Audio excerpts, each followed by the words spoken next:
One. Hello, everybody. Welcome to Pink Milk Diaries, episode 2. Pink Milk Diaries is a Together podcast project from We Are In Too Deep Together, where we deep dive one BL series per episode. If you don't know me, I'm Robin from We're In Too Deep Together podcast. You can join me and my guests via Spotify, Apple Podcasts, or anywhere you listen to podcasts as we discuss everything related to BL and LGBT issues. If you've never listened to either We're In Too Deep Together or Bright Wind Weekly, please search Together Podcast on YouTube and check out your podcasting app to listen. And if you want to keep up to date, if you like what you hear, you can follow us at Together Podcast on all platforms. Today's guest is a BL content creator on TikTok who who I recently met. We met on BL TikTok, and now we talk at least once a week.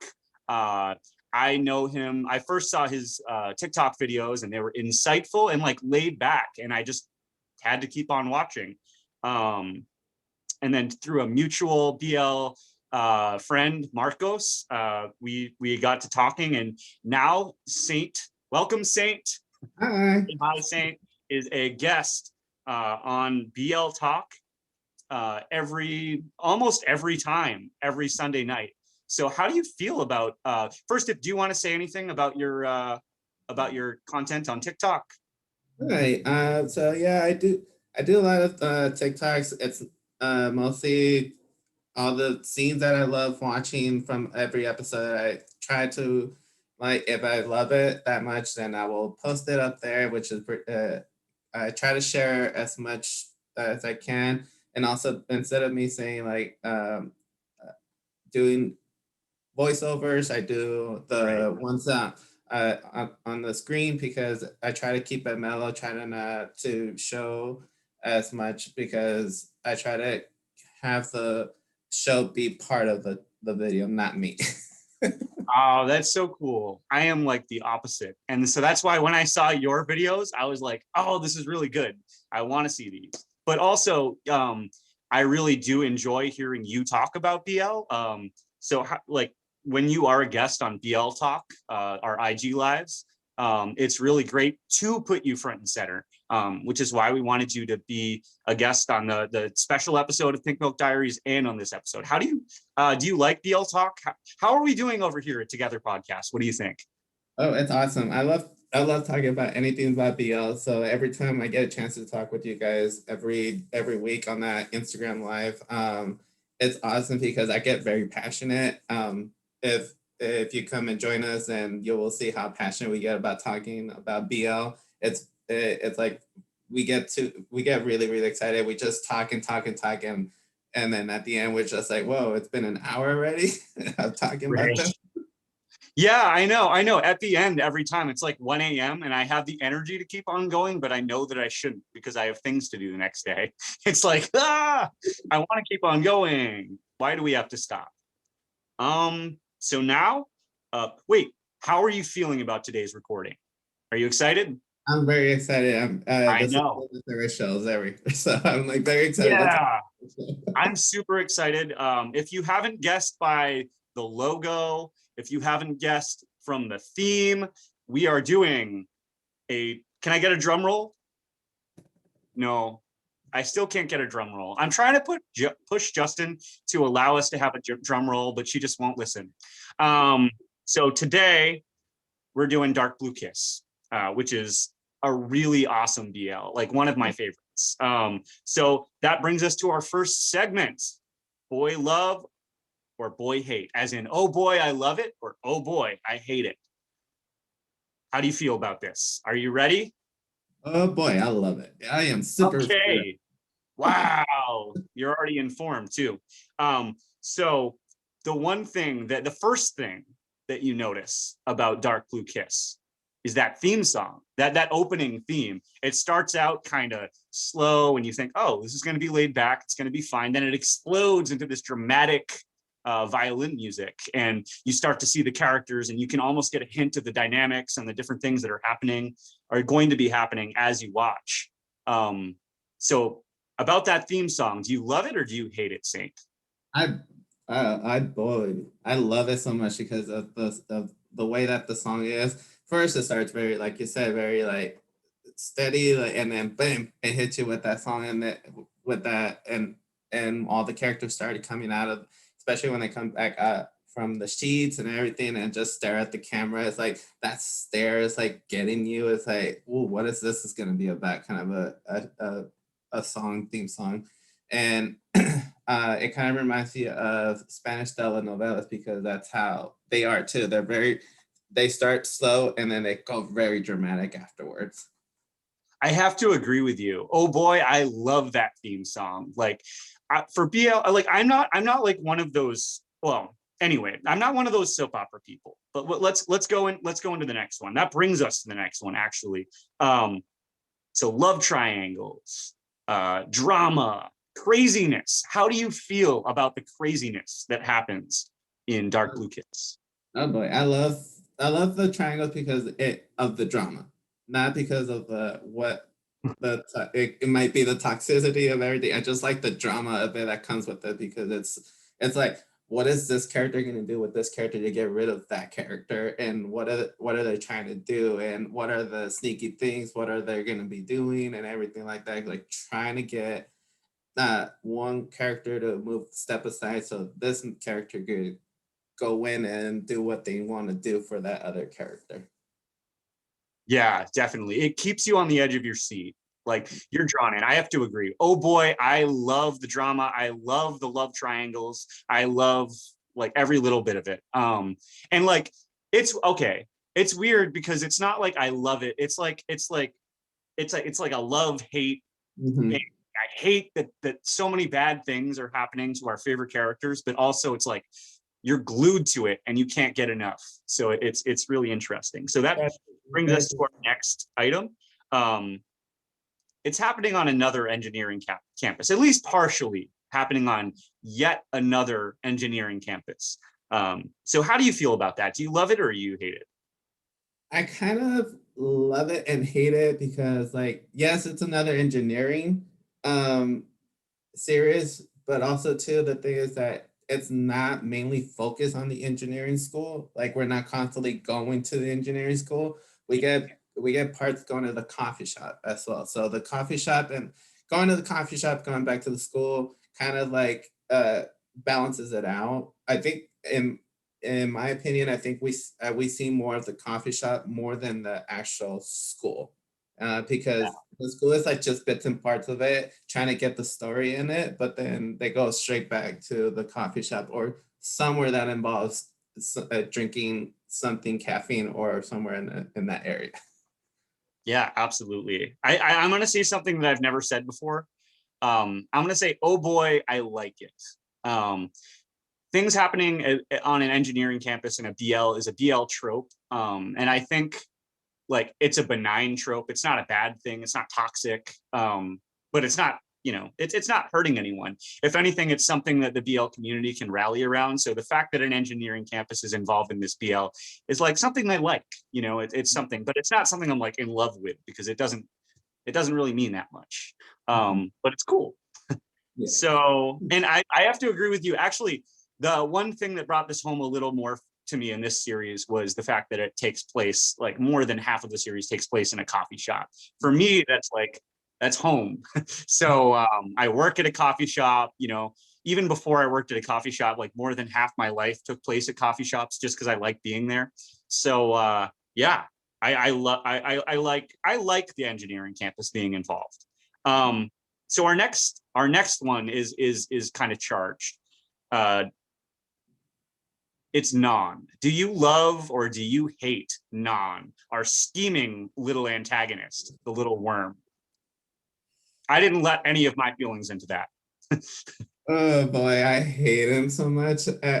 But there are just bits and parts of it that I like him because I feel bad for him. But majority of the whole series, I hate him. I hate him so much because he's trying so much to get rid of Pete in order to get with Cal, and the scheming parts of it that he tries to do, like bits and parts of it. Even though, like if you don't see it in the bigger picture, just see it bits and parts of it. The bits and parts of it that it adds up with every single episode, and it every time he does something, it just gets me really mad and upset of Noam because I know what he's trying to do, and Cal is just so innocent, and he's trying to be the nice person. Absolutely. Obviously, I mean, that's what he's there for. He's there to give us that that rage, keep us watching. So oh boy, like I hate him.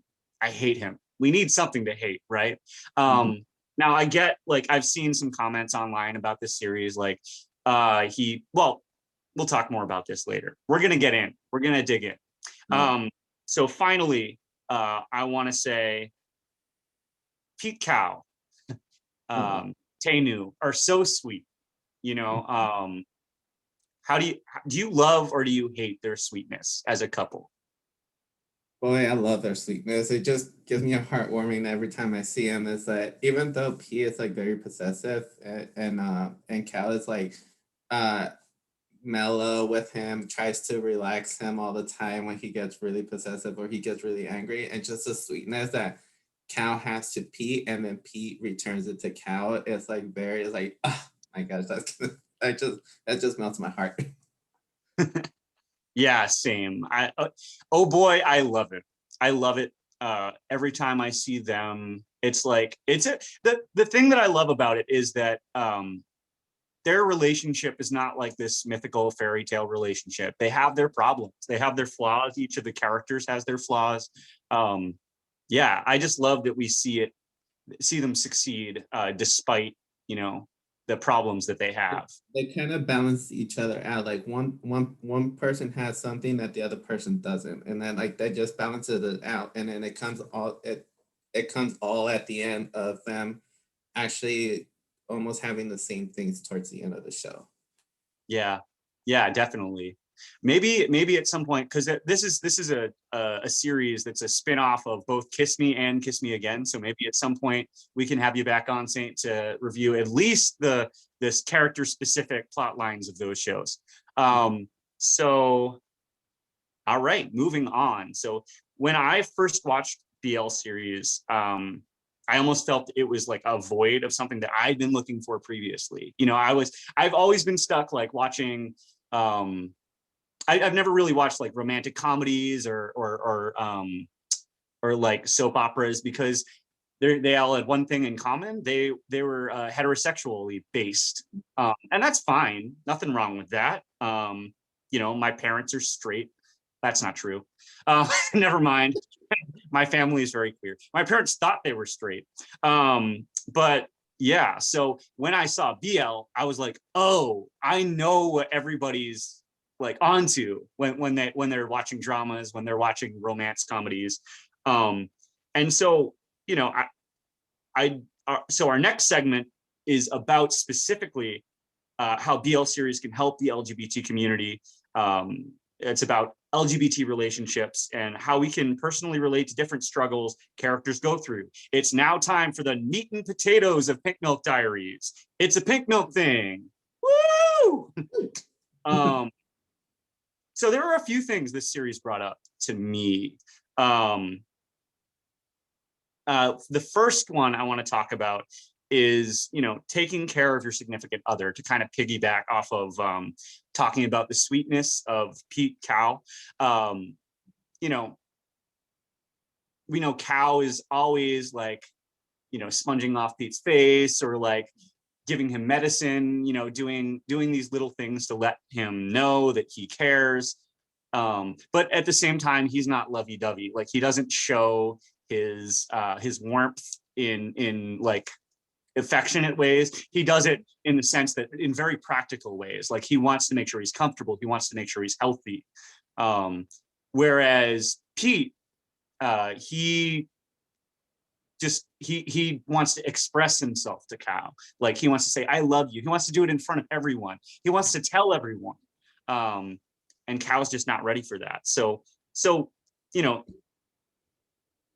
taking care of your significant other can be tough because you're one person and they're another person. Yeah. It's like you have your own idea of what you need. So if you use like basic logic, then you take your needs and you try to fulfill your needs in them, which can create like misunderstandings and issues that we see play out in their relationship. Do you have any thoughts about that? Yeah, starting off with Pete and Cal, how Pete likes to express his way of using words. He's more of a like how you say he wants to say I love you in front of everybody. He wants to show that affectionate. In the case with Cal, he likes he does like doing things in order to show his affection to his significant other. And I think like for example for me I'm more of like kind of like in the Cal section. Like I like to think that there's different ways of showing affection to your significant other. It's just the way that you say it or you do things. Like for me, if I believe like if I do it, if I have a significant other, mine would be like almost like Cal, like taking care of that my significant other, being able to show my affection. It's like here I'll go with you to these things, like even though I won't like it or I probably will enjoy a little bit, but that's my way of showing my that will be my way of showing affection, like going to places or doing things for my significant other. And I think it's because of it's like those senses of being a friend. There's different ways of showing your friendship to people. Either you buy gifts for that person, you say it, or you do other things and something like that. And I think having a significant other, being a significant other, goes along with that as well. Being able to show your affection in the way that you're comfortable showing it. Oh, that's so interesting because I had to laugh because like I'm actually in the opposite place. Like my boyfriend is more like Kyle. He like tries specific practical things to take care of me. And I'm more like I want to take him to the expensive restaurant, or I want to give him the expensive present. And I always say I love you because like like my thought is like we don't know what's going to happen. What if we get into an accident or you don't share that feeling? And he's like, but I just show you. And I'm like, well, but I tell you and I try to. Hopefully that shows you. Um, and so yeah, and so I'm more of the Pete kind of character in a lot of ways, and I think we're gonna see that more uh, as time goes on. But I do think like I do like to be the kind of person like this series has made me want to focus more on like taking care of like practical details that are good for someone else's life, because it's actually really important like that we can't always be we can't always be the only one taking care of ourselves. Like we all fall apart sometimes and it's okay. And we all need someone who's going to pick up the pieces for us, whether that's a friend or a partner or a family member. Like it's okay. It's okay So to it's ask good. for help at certain points of your life because you can't do everything on your own. It's like Right. you need Yeah. a And vice versa. Like I want to be that because people have done that for me. So vice versa, I want to be that person who can do that for someone else. So it's great, to tell people you love them, to express yourself. I like that's big for me. Like I'm a writer. I love to write about how I feel. But it's also important to show people how you feel with action. And so I can see both sides of it here. That's the cool thing about watching these series. They teach us things. Um, yeah. Anything else to say about taking care of your significant other? No, I will just the last thought is like it's just like everybody's different whenever it comes to significant others. Like even though like you see a couple here and there, it could be heterosexual or same sex or anything. It's just like they're going through something all the time, like we are as always, and they're Yeah. always showing their affectionate their way. They already have their way of showing their affectionate. So it's like just try to remember it's like you have your own way, they have their own way. And then if you do find a significant other, try to balance it out with each other. Yeah, absolutely. So like we see multiple times, like we were saying before, um, Pete is more passionate. He's more based on language. Um, he's also very possessive of Cal. Um, and for me, it's kind of weird. Not weird. Like I get it. I get it because like he feels threatened and he can't even like say out loud, right?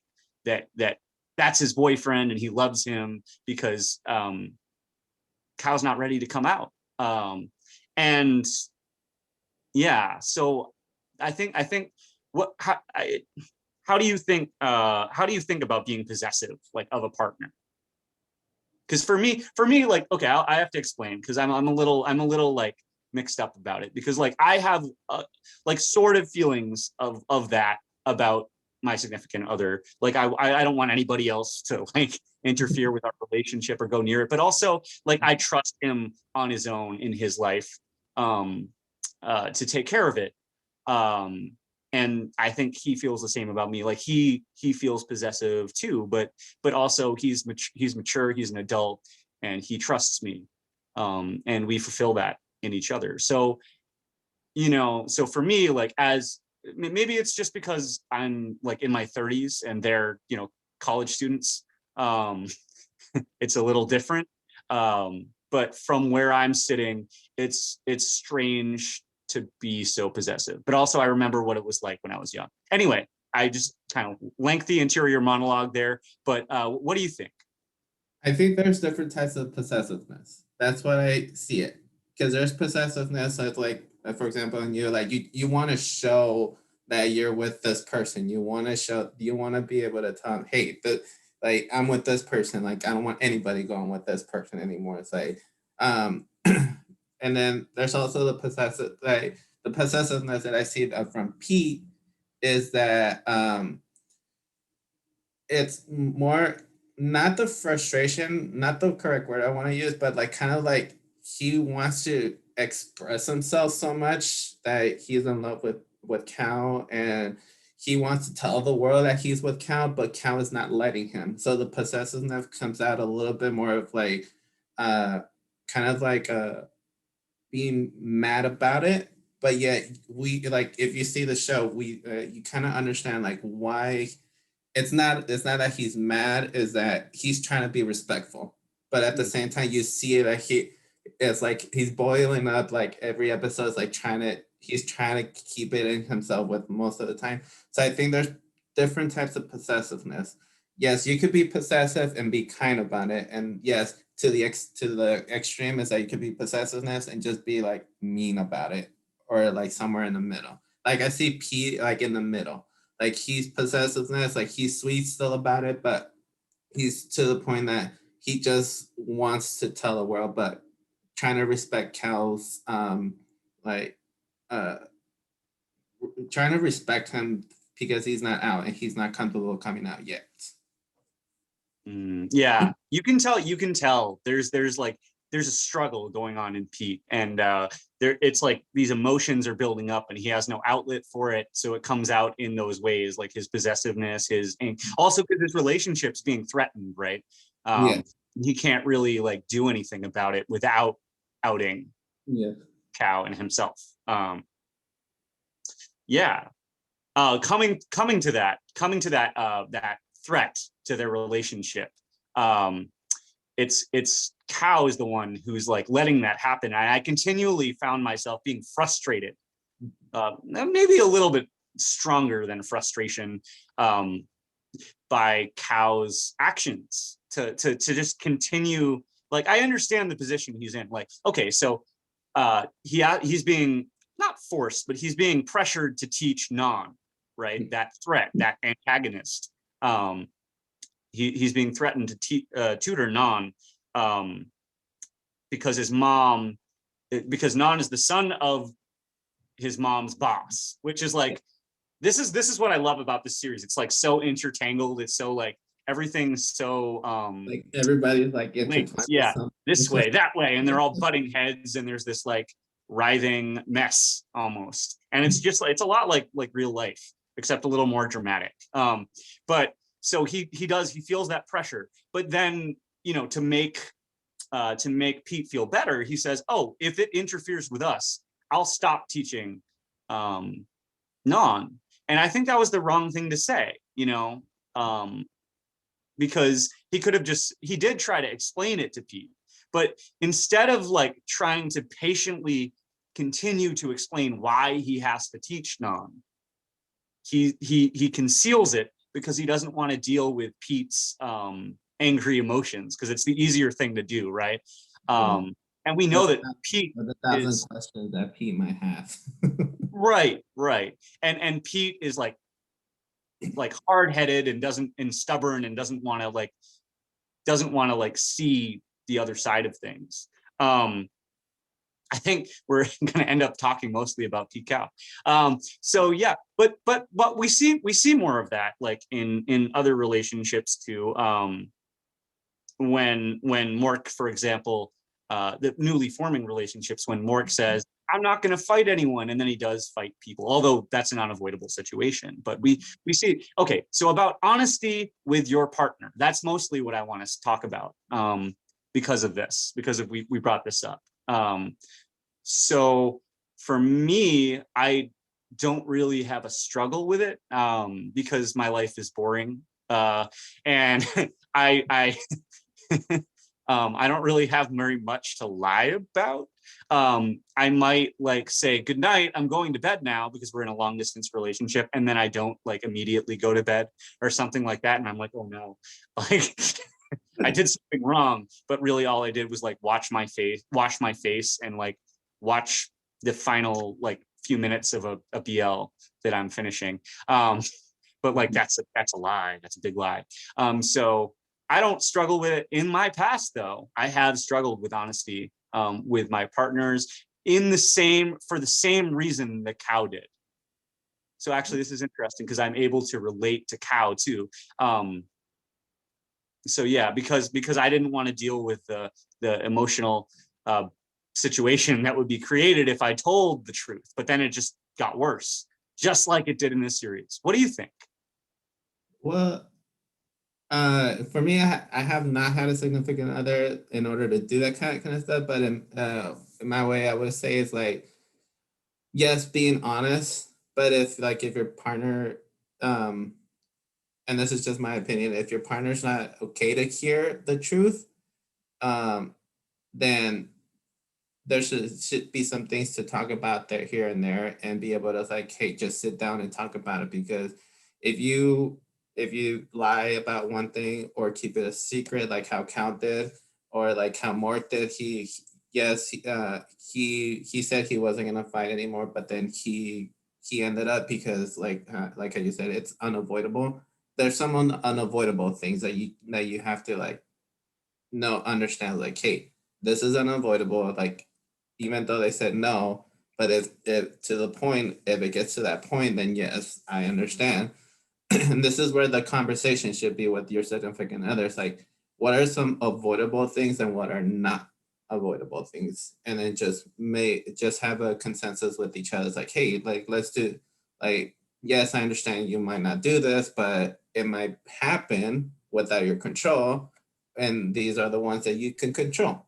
Like, for example, with Cal could have controlled the situation. Mort couldn't. Mort, Yeah, like it was, because Mort, uh, just his presence, he made enemies. And then with Cal, he had a choice, and Mark didn't. That's how I see it. Like, you just gotta view the points of like which ones are avoidable and which ones are not when you lie, or if you want to lie, but if not, then that's the where you have, I would say, have a conversation with your significant other about that. right, exactly. So for me, it's like, if you lie about something that's a big deal, you're lying to yourself too. It's like you're getting into a situation where you think, Like, yeah, I don't have to deal with these. It's an avoidance tactic, right? Like I don't want to deal with these complex emotions now, so I'm going to put it off. And it gives you the illusion that everything's okay, but the truth is that latently underneath everything, there's a serious problem, and you're not dealing with it. And the question is, oh, I'm worried that I'll lose this person. But if you're worried about that and you don't tell them, you've kind of already lost them. You can't, because that's not a real relationship. It's based on a lie, right? And so that's probably where we see it, like later in the series, maybe around episode 9, where the shit hits the fan. Pardon my language, but that's like everything goes crazy, like everything goes wrong. And that's where we see that happen, is that it all just comes out. It all just explodes into every time crisis. within every episode, it's like that office worker that piles up all their files into Yeah. one place and just lets it go. It's like, I'll do it tomorrow. I'll do it tomorrow. It kind of reminds you of that, and then eventually everything falls off to the floor, and that kind of reminds me of that towards the end of the show. It's like everything just got piled up and it just went onto the floor. Yeah, exactly. And it's one thing if you do that with work, or like with like cleaning or whatever, which is not good to do that. But like if you do it in your personal and emotional life, you're really doing yourself a disservice, because it's painful. It just causes pain. It's like, yeah, love yourself. Take care of it now. Have that conversation. You're going to feel better after you do. Even have a conversation with yourself too. It's like, what can I? Right. Even if you can't bring yourself to talk to the other person about it, you should acknowledge it with yourself so that you know. I'm sorry, you were going to say something. I was just gonna end like my opinion is like just talk to yourself, understand what your limits are. What are your limits to your emotionally and physically too? Absolutely. Yeah, I can't agree more. So another thing that we run into in this series is like choosing your own path versus choosing the path that other people expect for you. Yeah, we see that with Sun, who his father didn't seem to be okay with him being gay, but like made his peace with it. But he didn't want him to like flash it everywhere. And then also, Sun wants to open a cafe and does open a cafe. And he basically goes against his father's wishes and just pursues his dream, which is awesome. But it also creates this big rift between himself and his father. So he's living his own path. And then we kind of see not the exact opposite, but we see a different path for Cow, who has a mother who supports him, but she just believes the conventional thing because he hasn't offered her like an alternative vision. So he just kind of goes along with her vision and is scared that she won't accept him for who he is. And then we have Pete, who his father just supports him 100%, but he's unclear. Everybody has expectations for him, but he's unclear about what he wants. The only thing he's clear on is that he wants Cow. So I don't know. It's an interesting thing, having to choose your own path versus the expectations that your parents or that society place on you. Do you have any experience with that, or? Not to the point of like these characters, but yeah, like my parents had some expectations of me, but then like they supported all my decisions that I did. Like for example, back in college, I would be like at one point I switched my major like 5 times, and I would tell them every single time I would switch it, and my mom was like, "Not again." It's like, but what are you gonna do with this? Like, and I explained to her, it's like, "Oh, okay, then just make sure whatever you're doing is like doesn't affect you to have go to school even longer and everything. It's like just make sure that you're doing exactly what you're supposed to be doing." So my mom would be like more of like the cow mom, like always supportive, like always being there for me. But like I see it, I see like other expectations of some parents. Like I've seen it with my friends, like their parents expected to do something and then they don't do it, or they actually did do it, but that a few of them are not happy about it, but then they make peace with it as well. Right. Mhm. Yeah. Yeah. For me, it's like I didn't really have a huge like thing for that. I just I never, what happened to me was, or my experience of it is that from a young age, everyone was just kind of telling me what's going to happen. Right. And like everybody's telling you, oh, you're gonna go to school, you're gonna graduate, you're gonna get married, you're gonna go to college, you're gonna get married, you're gonna have children, um, have a house and a 2 picket fence and 2 car garage and a dog and everything. And like that's the way it's gonna be. And so I never really questioned it until I started seeing that I was attracted to other men. And then like around the age of 12, when if I look back even further, like I can see the first seeds of that even younger. But when I was 12, I was like, oh, this is happening. And it started, there was like this divergent path like ahead of me where like, this is what, this is what I can see for myself, or I didn't even know what I could see for myself because I'd never questioned the vision that people had seen. Um, and then there, basically, I was told you can be anything, you can do anything. You know, typical night like early '90s like um, American optimism, which is like you can do whatever you want, you can have anything you want. But what, and then what I ran into is like that vision. I also didn't know what I wanted after I reached that point. I was like, what do I do? Like, who am I? Like, what do I want? Um, and the answer that's come back to me is like, I just want to enjoy my life. So I never went to college because I didn't get that opportunity. I didn't really support, I didn't apply myself as a student. So I didn't give myself the opportunity to avail myself of like scholarships or anything. So the vision that I have of my life is just that I want to enjoy it, and that it's short. Uh, and so, and my, so, you know, other people's expectations of me, I definitely did not fulfill. Um, but you know, again, just like you, my family's been supportive. My family's been kind. You know, they're just happy that I'm happy. Yeah, and so I think, you know, a lot of people are put in a different position than that. A lot of people like they have this legacy that they have to fulfill, or they have something else going on. And that is particularly true in the LGBT community, where you know people can't fulfill their parents' expectations. Yeah, and then the one thing, and someone told me this, and I can't remember who told me this, but then once I heard it, I was like, I'm gonna follow this through my entire life with other things that I do. Is like, whatever people expect from you, just take it as a suggestion. Think about it. If it's not a positive thing for you, then move it aside. Like don't worry about it anymore. Just go along with expectations that you can think of will go along with that. If it goes along with that, then yeah, go follow through it. But if not, then don't do it because then you're gonna hurt yourself eventually in the long run. Absolutely. Yeah, I think we can leave that subject there. That was great.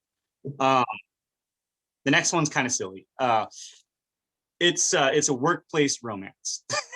so so you have the situation where it didn't start out that way, but in the end, where Mork and Sun fell for each other was working together, and was that shared experience. Now, yeah, it's true. Sun did kind of draw Mork into it, but he didn't really know that he had feelings yet. I have an idea that he might have had feelings in the beginning, but he just wasn't willing to admit it.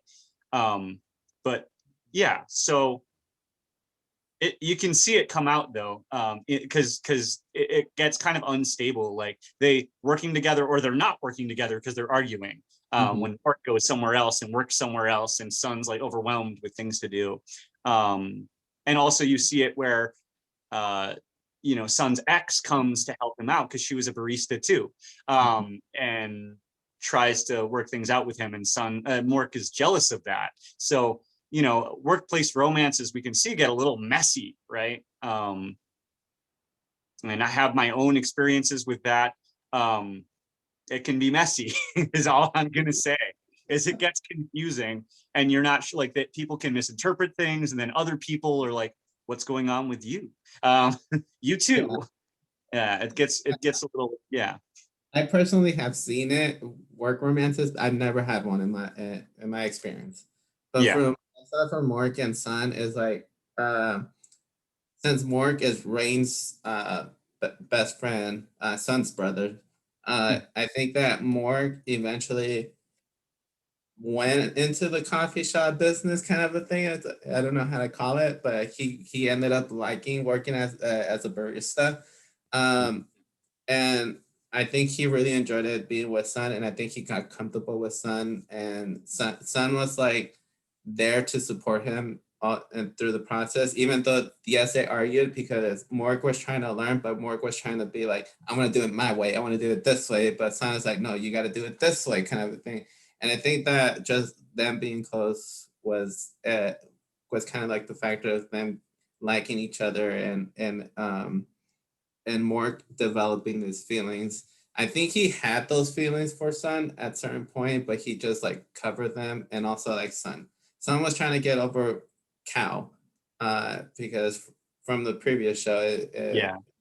because he liked Cal, he was trying to pursue Cal. And I think Sun wasn't at the point of trying to like someone, and he ended up liking someone that he worked with, and uh, and his ex girlfriend coming into the picture kind of made Morg like understand that yes, he does have feelings for Sun. Like these are true feelings. They're not just like at the spare moment feelings kind of a thing. Right. Um, and the conversation she had with Morg was one of the best conversations that I think the show has. Like they deep down into their feelings. Like yes, I used to like more. I mean, Sun used to like me, but then eventually we both figured out that we both didn't like each other. We liked the same gender, and and I think that was a really good conversation that Morg had to had with his ex girlfriend, because I don't think he would have that kind of conversation with Sun. So I think, and that kind of like helped out with the work romance kind of a thing. Like now he's trying to pursue him, but everybody knew at that point that what was going on between Morg and Sun. Yeah, yeah. Almost everyone but them. Like, yeah. Yeah, because Sun always had strong feelings about Mork. Mhm. Um, because before he hated him, right? Like he didn't like him at all, and he always thought that he was just dragging his brother into trouble. He had very strong feelings about him. What he didn't realize is that he cared about him, and that's why he didn't want bad things to happen to him. And he was very stern with him because of that. Yeah, yeah. And he had the best excuse because he used his brother as an excuse to see Morg all the time. Yeah. Exactly. And also like on the workplace romance front, like I can see that it worked out for them. um that they're almost like partners in it. They do their thing. They have a cool dynamic where they go back and forth about it. So yeah, I think it works out for them. And, and I think like after this show, I've noticed it too on the work romance areas with other couples and other shows too. Like when they do their internships, because a lot of them do their internships at the end of their school. Yeah. Like you see them, even though they work together or they work at a company, and they end up liking someone within that company, and Right.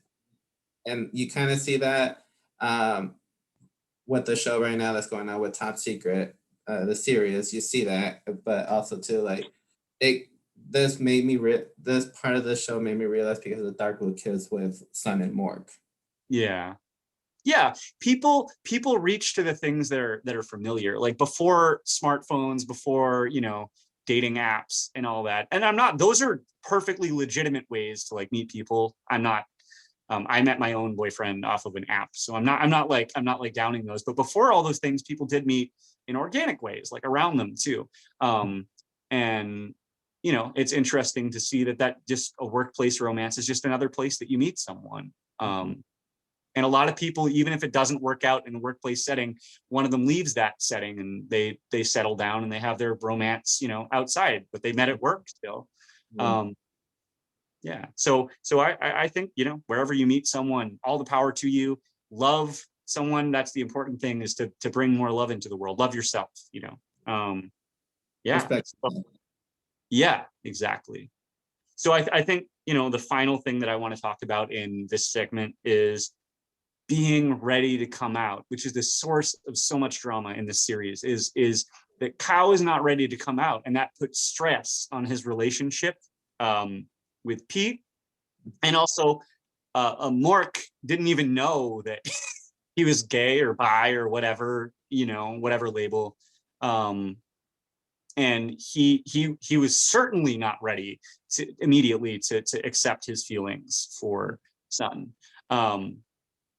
And we see the tension of, how Sun came out to his dad and was ready to go out on his own and do things. So people are at different places in coming out. And it happens differently to every person. Right. What happens, like with Sun, he told his dad. Morg, he was trying to figure it out. We still don't know what he is, though. Yeah, right. He didn't put a label on it. We know that he loves Sun. Yeah. Know that he loves Sun, and Cal is still conflicting if he's going to tell his mom and if his mom's going to support him, because his mom is his whole life. He's other than Pete, his mom is his whole life. Right.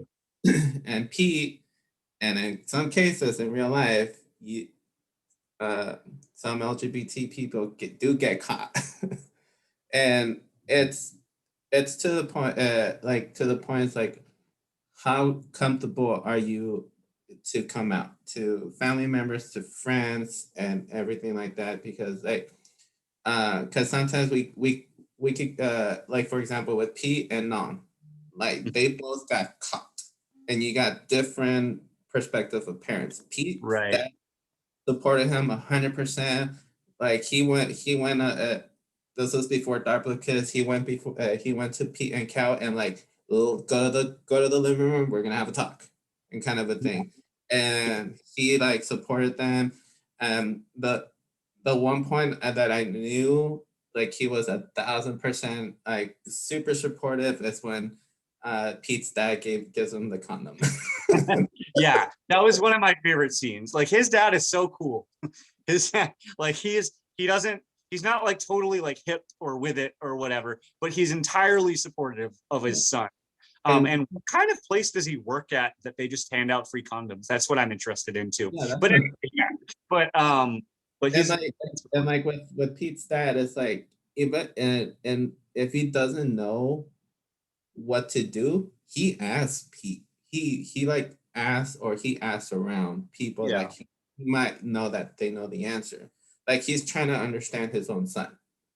And I think that is one of the greatest things ever. And then you got Non's dad, super hardcore, no, right, and everything like that. He drags him, and we don't know what happens with him, because it doesn't show. But you get the sense of he is not supportive of Non on this. Yeah, and so yeah, totally.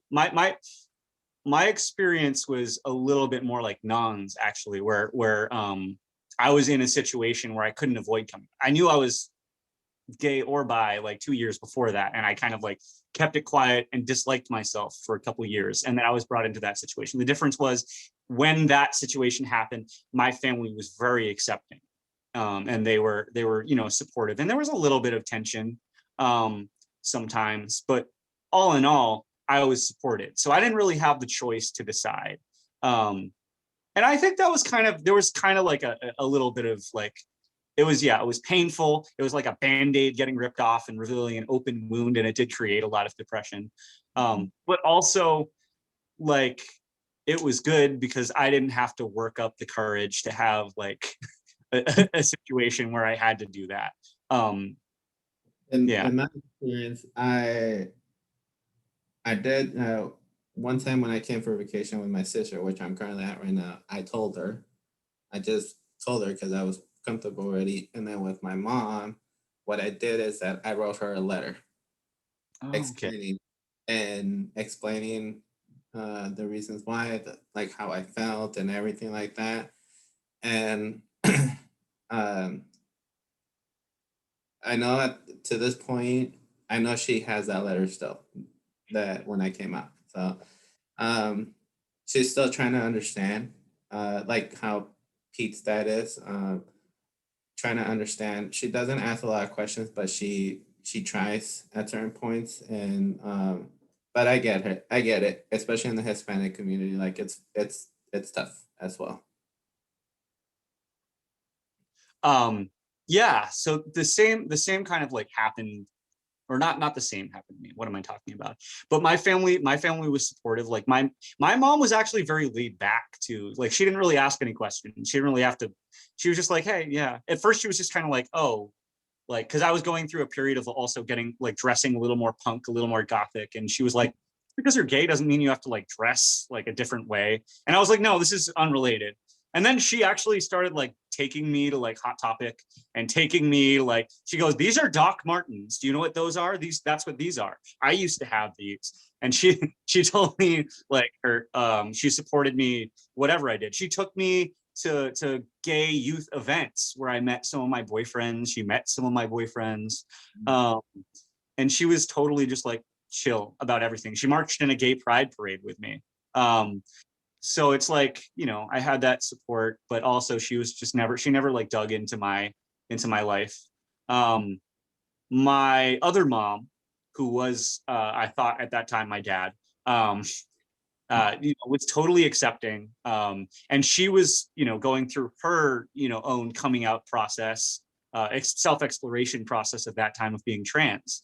And so so that was interesting for me. Like she actually, I never had to come out to her, but she actually had to come out to me, which was, yeah. So that's a takeaway from this, that no matter when you're ready to come out, it's okay. Whether you're, 13, however, whatever age you're at, if you're listening to this, and you're not ready to come out in your own time, come out when you know you're supported. Sometimes it's better to wait.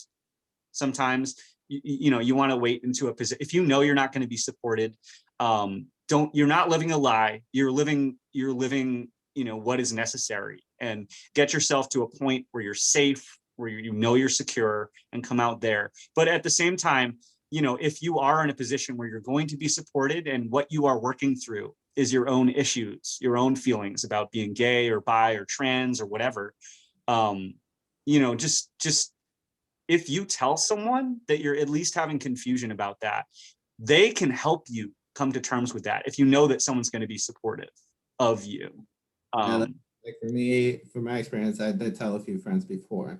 I told my Same. family, and it helped out a lot because some of them were like, seriously, I already knew. I was like, okay, it's like just move along there, kind of a thing. And then, like at my current job, uh, but I walked in and someone asked me if I have a girlfriend, and someone in that same room said, uh, like you don't ask that. It's like you say, do you have a significant other? Because you don't know Yeah.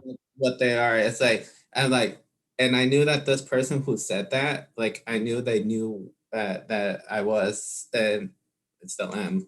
That was. um, so she knew, and that made me even more comfortable in my workplace because then I knew she was a person that if I go tell her, she's like, oh yeah, I already knew, and honestly, this person actually did help me a little bit here and there, and she's the one who mentioned about writing the letter, and and she helped me out, and so like how you said, yeah, if come out to someone, so that person may be able to help you out to get more comfortable, be able to get your expressions out a little bit more, and then it could be in any form. You could record a video, you could record audio, anything, say it in person. Do I've seen new ways do a presentation as well. Yeah, yeah. There's all kinds of ways of coming out. It's best to do it in the way that like helps you. Like you said, you wrote a letter. Um, there are some people who don't have a choice, like me. We were outed. Like Pete, Yeah. we were outed. Um, and you know, that's okay too. Like you just have to, work with the situation, and try to find your point of safety and security. Like Pete, you know, in the midst maybe of the most terrible period he'll ever experience, right? Like he's accused of sexually assaulting a minor. He's lost his job. His face is all over the internet, right? Everybody hates him, but he finds this precious moment with his mother, who totally accepts him for who he is and is okay with it. And not everybody can have that, but but it's also another lesson that no matter like how dark your situation is, you can come out of it with something really valuable, even if that's just the experience that you have to offer and to connect with somebody else and to support them. Always a light at the end of that tunnel. There's always a light. Exactly. Yeah, totally. All right. So in light of like all of this, I want to talk a little bit more deeply about the character dynamics for a couple of minutes before we close. And we'll just go through character by character. And part of that, there was another thought that I had, which was like, this series is a little bit about how our parents make us who we are. And we see that from the appearance of the parents or their absence in a lot of the characters' lives. So about Pete, we know that he's possessive. We know he's very jealous of Cal. We know he comes from a rich family, and because of maybe even because of the support of his father, because of all the options that he has, he's not really sure what to do. Whereas Cal, he's a good-hearted person. We can see a lot of his mother in him, and he even says it at one point. He's a people pleaser, and he bends over backwards to try to make everybody, feel good about a situation, which is probably why he's, a good teacher. He also like every time that Pete tells him you need to be at the pool in 10 minutes, he'll try to get there in 10 minutes. Yeah. And even when Nan is completely messing with him and trying and like making his life really hard, he still has empathy for Nan, and he's still, almost to the point of my intense frustration with him, deals with him in a way that is more than fair. Like you can see what like what Nan is trying to do, but he doesn't brings it up or anything. He tries to be as positive as possible with him. But the frustration that I get from Cal doing all that stuff does come along with watching this show. But also like he is a people pleaser. He wants people to like him. If people don't like him, he gets very like stressed about it. Yeah, he does. And we can see that like he's a little, because of that people pleasing attitude, he's trying to fulfill his mother's expectations. He's trying to, not diverge from her view of him. He wants to be that good son to her, but he feels like if he comes out, she's going to not love him the same way or not see him the same way. And he'll feel like he's not being a good son. And like how Pete tells him, at a certain point you have to say no. Like towards the beginning of the show, like he tells him at one point you're gonna have to say no to someone. Yeah, we see these two characters too, and they're very different, and they're very sure of themselves in different ways, right? Cal has that confidence in study, in work, in everything. He's used to being like sure of himself in those situations. Like he can give a presentation easily, but it's very difficult for him to talk about his emotions. And Pete is the exact opposite, right? He's not really too sure about his future, his work, his education, but he knows exactly how he feels and exactly what he wants, exactly who he is.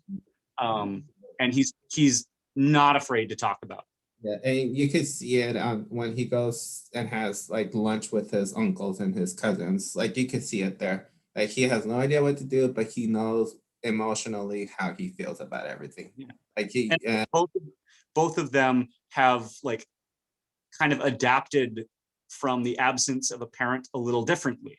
mhm. Yeah, Um, because like Pete's mom is not involved, and Cal's dad is not in the picture too. And my mind wanders off. I don't know what exactly happened to those specific yeah, I parents. don't know. So it's like um it could possibly something that happened when they were kids, like did they die from like a disease, or did they get killed or something like that? Like what made them be to the person that they are at that point where we see them in the show? Exactly. Um, so let's talk about Nan a little bit. You know, he's an internet superstar. He's very arrogant as a result. But all of that's just a front. Like that arrogance, that surety, that certainty is just a front because he has this abusive father, you know, who doesn't really pay attention to him. The most attention that he pays to him is just to make sure that he's maintaining appearances. Um, and he's, you know, Nan is also a lot like his dad in that he uses manipulation to get what he wants. Yeah. Because his dad, you know, will put that pressure on Cal and his mother, you know, and Yeah. his dad and Nan is willing to do that as well. Um, He kind of manipulates Cal, saying kind of like up to the point where you could feel it, saying it's like if you don't tutor my son, I'm not gonna give your mom the promotion, kind of a thing, yeah, because the promotion comes in and out a lot of times. Like she's excited for the promotion, and he knows there's a promotion going on, and he knows she applied for it. So, and I think he kind of uses that part of Cal's mom in order for Cal to tutor Non, and that's where all the trouble starts, because because Non at the point where he sees Cal, he likes him, and he realizes real quick that Pete and Cal are together, and that just starts yeah. the whole drama. Yeah, I mean, like he's a smart kid, and also I think it's important to find positive things about people we don't like. And I would say the one positive thing about Nan is that he's reaching out. I feel like it's his attempt to connect with Pete, and not, I'm sorry, with Cal is genuine. And it's something that comes from his desire to find a place of love and affection. Um, and it's a reminder because Cal is a very kind person, and he's very, you know, he is a people pleaser. Uh, he's also an older male who's kind of like could be seen as a father figure. So he's reaching out, you know, for something in his life that he feels is an absence. And Um, also and when Non sees Cal and Pete with their friends, like he sees that interaction, he loves that interaction, he wants that right, interaction, and I think at that from when the moment he saw his Cal's friends, I think he tried to be more of like trying to a way of telling Cal's like, hey, help me, I need something like this in my life, because everything at home is like always dark and everything, and I kind of want something good in my life. And I like how he tries to make friends at that and youth engineer program yeah, that the young deer, yeah, and but he does makes friends, but then at a point it's like he doesn't understand that when he talks, he tries to it comes out as manipulative to other people, but he doesn't realize yeah. that because he's so used to doing that. Yeah, Yeah. yeah. Well, it's almost like he's learned it from his father, right? And also his mom is off with another. And this is fine. Like families come to understandings where they can't be together anymore. The same thing has happened in my family, but the difference was that they just didn't have a good experience of it. And so he's using what he knows of his parents' relationship. He's using what he's learned from his father's behavior, who's his primary caretaker. And he's using those methods to try to gain friends or to try to gain, to reach out for this thing. And it just poisons everything. Yeah. And we're left with the prime example of a sweet, kind person who's Cow's mother rebuking Nan's father, and they exit kind of like, and we hope at least that they find some kind of love in between and kind of heal as a family. Because remember, like in this, there was a scene where Cow, why do I keep doing that? Cow was tutoring Nan at home, and he said, and Nan said, my father was never like this when my mother was still here. And it was kind of heartbreaking in a way, because Nan has turned into this cold, scheming person because that's his home is cold.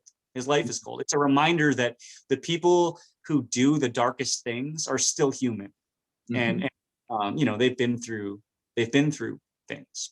And I think when Nan got drunk and his friend called Cal, and Nan like trying to get him like, why don't you like me? I don't think that was like, why don't you want to be with me kind of thing. It's like, why? I think that was like a cry for help. It's like, please help me. I need people like you in my life, kind of a thing. And that part kind of got me heartwarming, like heartbreaking, because he was crying for help, and that's how I saw that scene. And his dad came in, and boom, he went back to that person that we see throughout the show. Yeah, when it comes down to it, Nan is just a child, and we can't really blame him for his actions entirely, but we can totally blame his dad. So let's talk about Sun, Rain, and Mork, and then we'll move on. So Sun is very strict. He's a serious owner of the Blue Sky Cafe.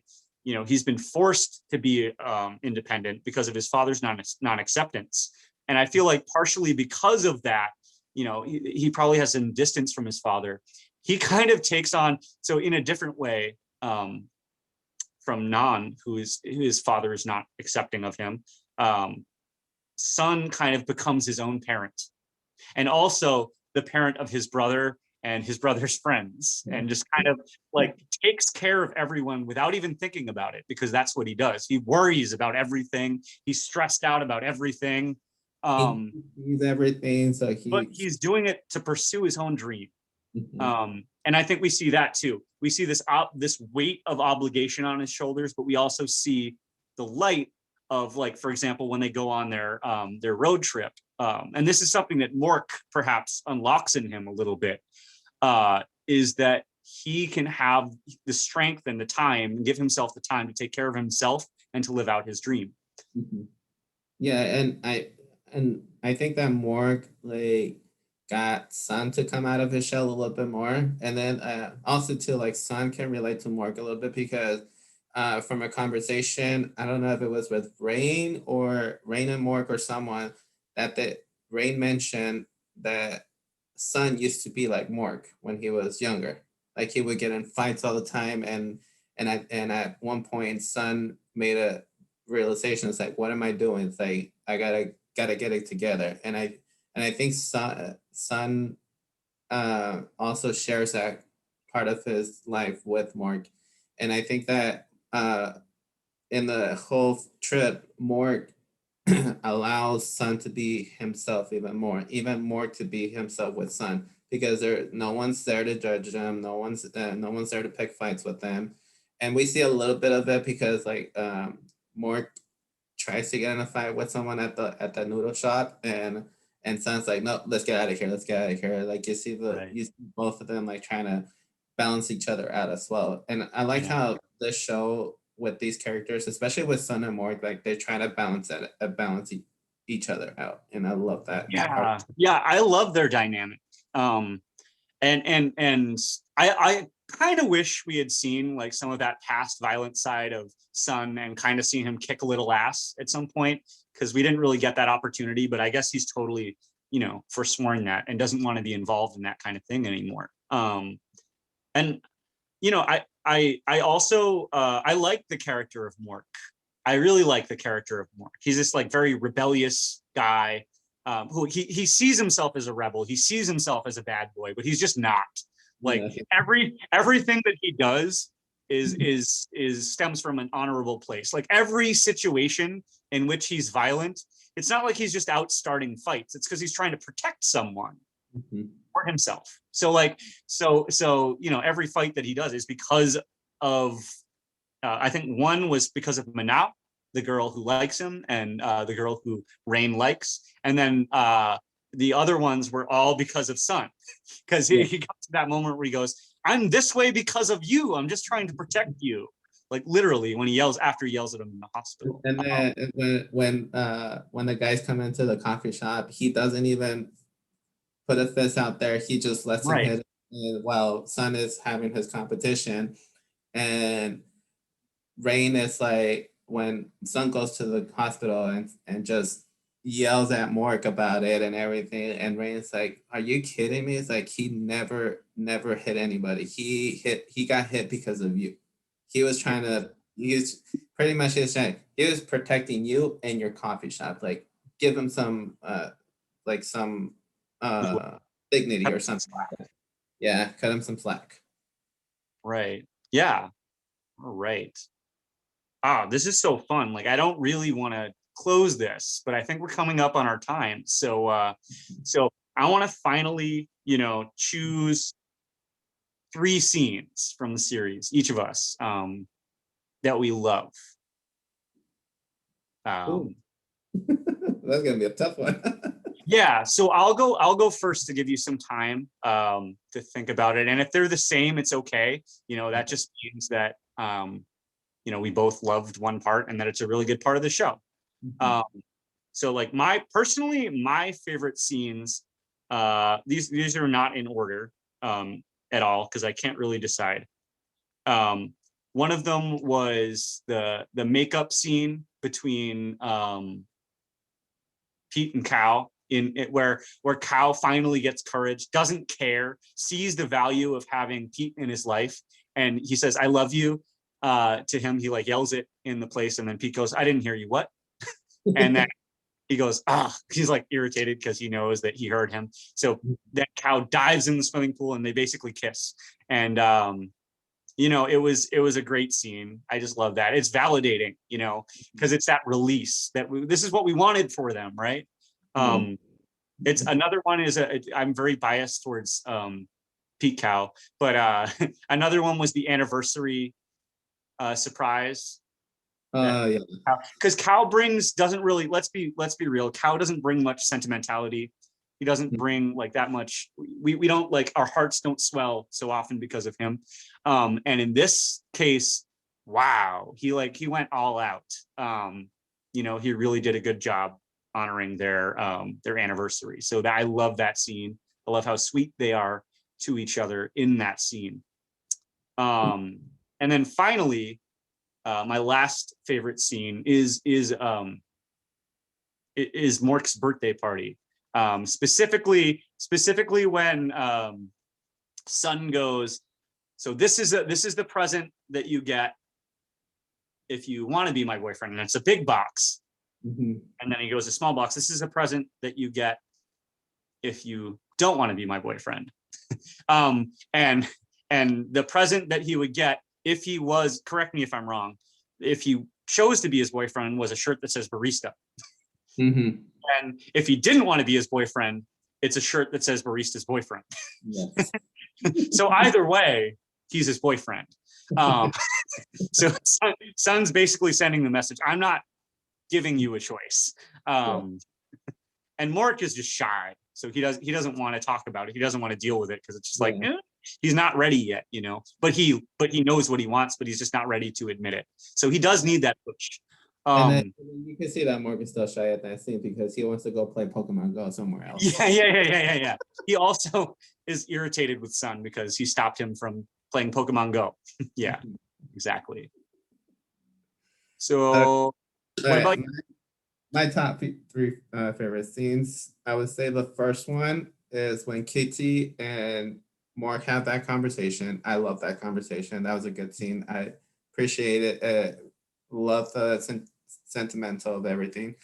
My second one would be when Pete and Cal are having lunch or dinner with Pete's dad, and and Pete's dad is trying to tell Pete, it's like, hey, let him be. Like, not everybody as supportive as I am, kind of a thing. And that was a good. I like conversation scenes. Those are my favorite kind of scenes. If you, I'm glad you know, I've seen it from your TikToks. I'm glad you mentioned that, 'cause I actually wanted to mention that scene before we were talking about coming out. So thank you. yeah. And then my third one is when Pete it's either Peter or Cal, I can't remember, when they're in that lab and they talk with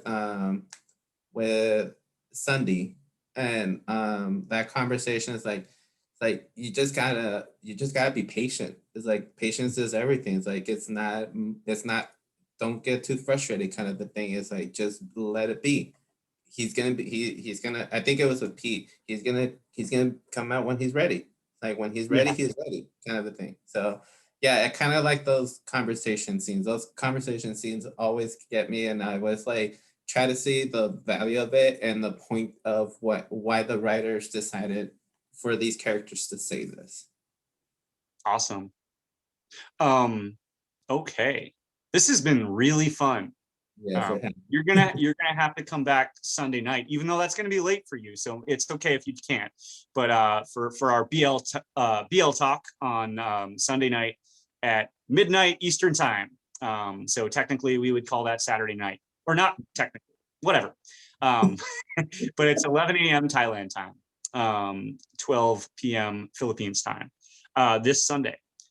So yeah, so if you guys have enjoyed this as much as we have, or even, you know, if you don't enjoy it and you want to tell us about it, and so we can make it better for you, you can listen to us on Spotify, Apple Podcasts, Google Podcasts, anywhere you listen to your podcasts.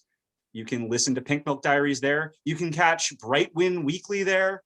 You can catch We're In Too Deep Together deep dives there. And on YouTube, you can catch our Still Together deep dives. Yeah, so just search Together Podcast on YouTube.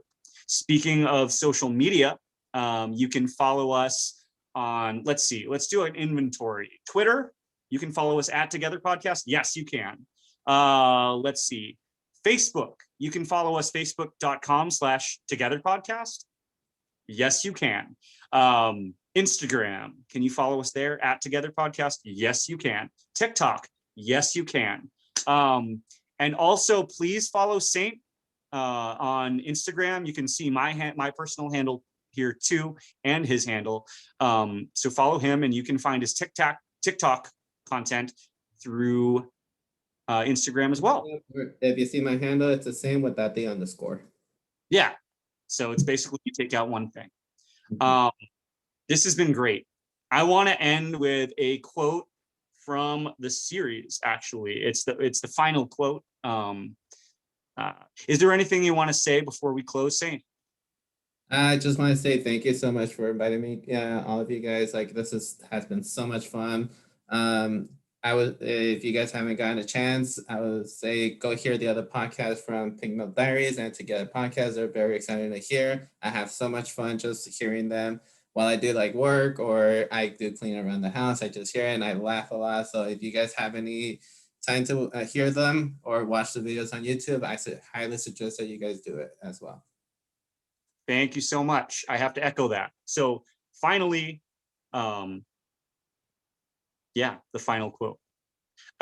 If you ask me if having a relationship status is necessary, I can't answer that.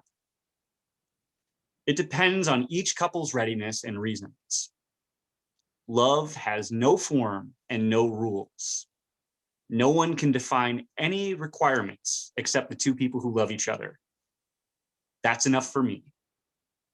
All right. And that's enough for us. Thank you. Bye. Bye.